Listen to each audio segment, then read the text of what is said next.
What's up, everybody? Zero here, and we got some Mortal Kombat 2 first look images, and here are some of my thoughts and opinions. So before we go to the images, we're gonna go with the details on what the Mortal Kombat 2 will be. And this is from EntertainmentWeekly.com. A prominent and eccentric character from the video games, as well as the past movie adaptations, Johnny was only teased in that first film through a poster for his Citizen Cage flick, but now the boy star Carl Ubin officially takes place alongside other Earthrealm champions in Entertainment Weekly exclusive first look at the sequel Mortal Kombat 2 coming to theaters and IMAX locations on October 24. You finally get to see Johnny Cage and Boom, Mortal Kombat co-creator and head of gaming developer NetherRealm Studios tells EW. His integration into the Mortal Kombat story and universe is a big part of what this movie explores. He's a washed-up Hollywood guy thrown into this magical, ultra-violent thing. Carl, his depiction of Johnny Cage is different than our games in some ways. He's adding his own flair to it, but I think it feels fresh. There's like a novelty factor in there. Just like Tan's Cole in the first Mortal Kombat, Boone says Johnny serves as the audience lens into this new story. He calls the character's introduction ridiculously hilarious, having incited some of the biggest laughs from the early experience of Mortal Kombat 2. But director Simon McQuay felt it was a balancing act to strike that tone. We wanted a character that wasn't just completely silly comic book. It's a character that could instantly go there and become too light and throwaway if we were to lean too much into the kind of cheese. McCoy remarks, the casting of Carl Urban for that role allowed the character to have more depth. Johnny isn't the only new character on the scene either. Joining Mortal Kombat veterans like Rudy Lin as Liu Kang, Macabre Brooks as Jax Briggs, Jessica McNamee as Sonya Blade, Tadanobu Asano as Lord Raiden, forgive me if I mispronounce her name, Joe Taslim as Sub-Zero, and Sonata, fresh off his shotgun Emmy wins, as Scorpion. EW can also reveal Adeline Rudolph as Kitana, as well as Martin Boyd as Outworld Overlord Shao Kahn. The ending of 2021's Mortal Kombat signal where the franchise will go next, by the way. After a bloodbath between the champions of Earthrealm and Outworld, former MMA fighter Cole Young, a descendant of Hanzo Hasashi, set out for Los Angeles to find a new recruit to aid in battle ahead Johnny Cage. As an added treat for gamers, new movie accurate skins of these characters, including Arbin's Johnny, Rudolph's Kitana, and Floyd's Shao Kahn, are coming to the Mortal Kombat 1 video game later this year. In the movie, these figures are all here for the main event, the one fans have been waiting to see realized on screen. The first film saw the Outworld sorcerer Shang Tsung and his forces attempt to wipe out Earth's champions before the big Mortal Kombat tournament between fighters from different realms. That tournament is now officially here in the sequel, and the stakes couldn't be higher. If Earthrealm loses its 10th consecutive tournament against Outworld, then Shao Kahn would invade Earth and take over. They keep score throughout the movie. When reveals of the tournament, there's a visual representation of who is winning. It's not just a tournament for the sake of a tournament.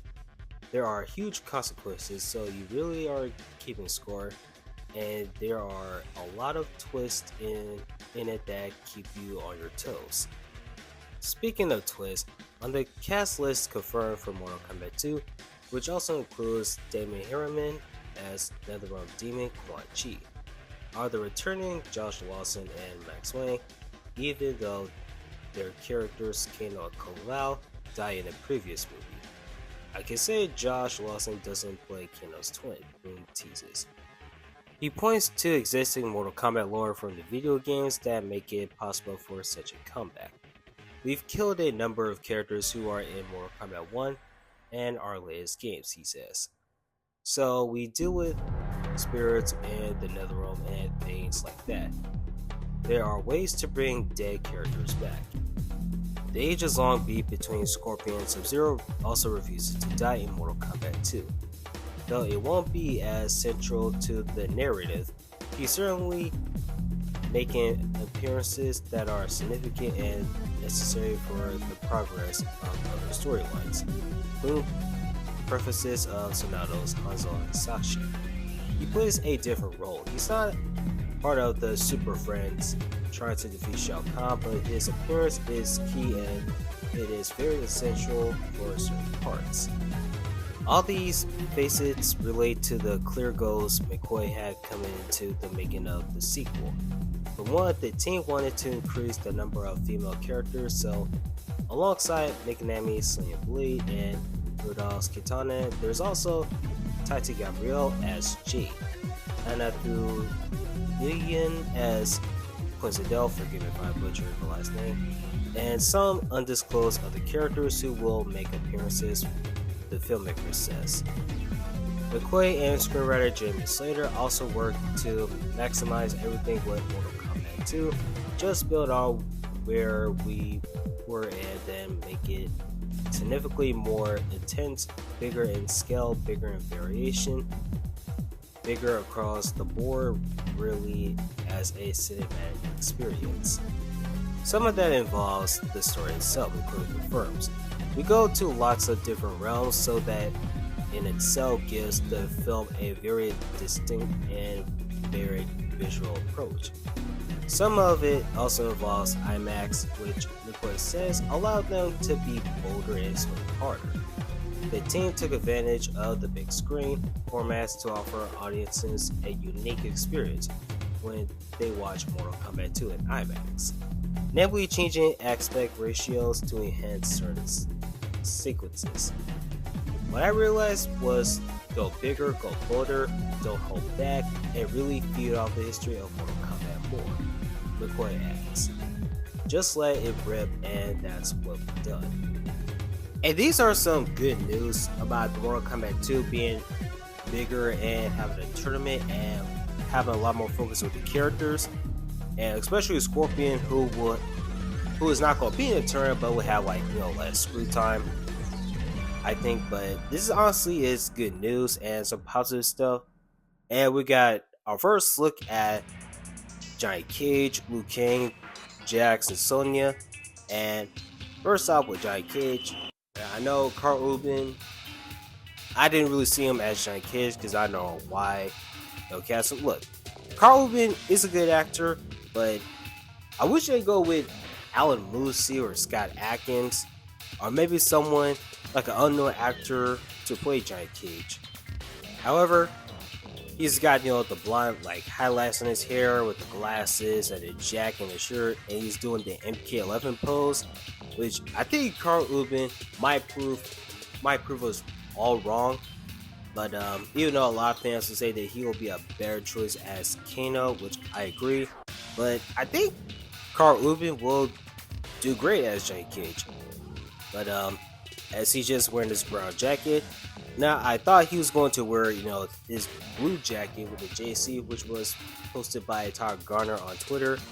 And I was kind of expecting him to have white wrist tapes on his hands, but the jacket cut up to the arms. But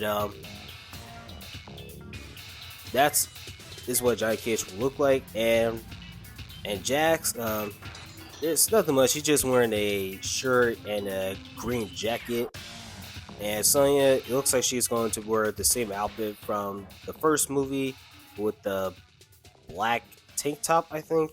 And Liu Kang is going to wear the same outfit like he wore in the last movie, which I kind of wish he wore the gray blackish shirt, because that outfit fits him. I think, in my opinion, it's better than the white shirt. Especially, I wish he wore the red headband. But we also got our look at Scorpion, which He's also going to wear the same outfit from the first movie. Now, I know a lot of people are going to kind of wish, the characters wear new outfits, and I do the same. But I'm okay with them wearing the same outfits and not change any outfits because because for the past movies, for the movies and stuff, they just change outfits in like every single movie, like nowadays. But in this one, they're going to wear their same outfits from the first movie, and we got our look of Kitana, which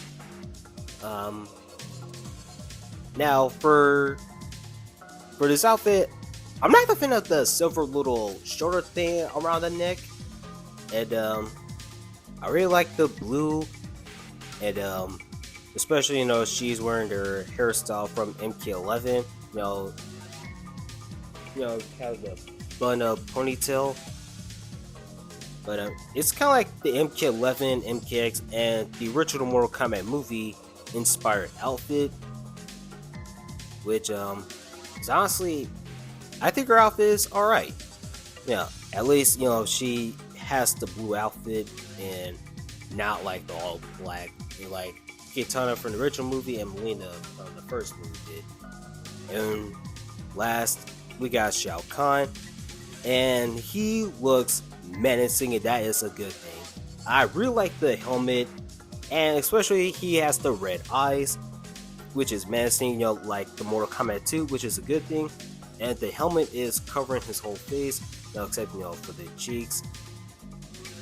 But I really like the horns, and especially the details, on the skin, having the little kind of like the bones looking at the shoulder pads. And this is just the first, this is just a teaser of of Shao Kahn with his helmet.